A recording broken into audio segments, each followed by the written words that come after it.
कब फोन करी हो बात होई अब ना अकेले मुलाकात होई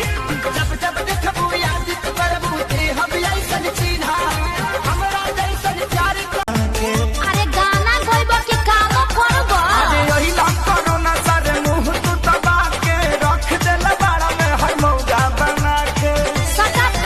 दादा लॉकडाउन खुली अब कब जी अरे कब जी अरे कब जी अरे कबो ना जी हमर पोरे पोरे टूटत दहिया राजा जी वही याद में लड़की टिकिया खाला अभी के कसुलावा खइबा बाद में देखा बरसाता बरखा के पानी दोनों जानी के भीगे जवानी वो देखा बरसाता बरखा के पानी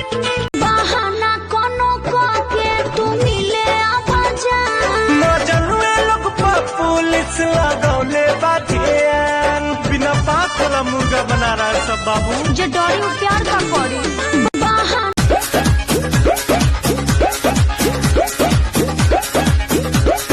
छोड़ी नई हवा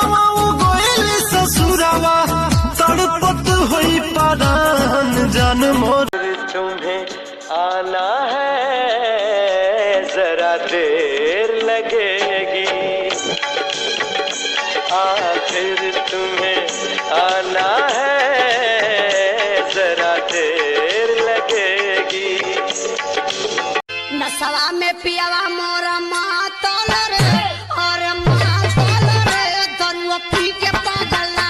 छमछम बरसती सुहानी घटाने अजब सी अगन है लगाई बरसात के दिन आए मुलाकात के दिन आए हम सो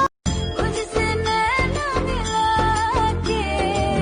मौसम होने लगे पागल सबसे होके बेफिक्र नाचूं मैं आज छम छम छम भीगी हुई है रात मगर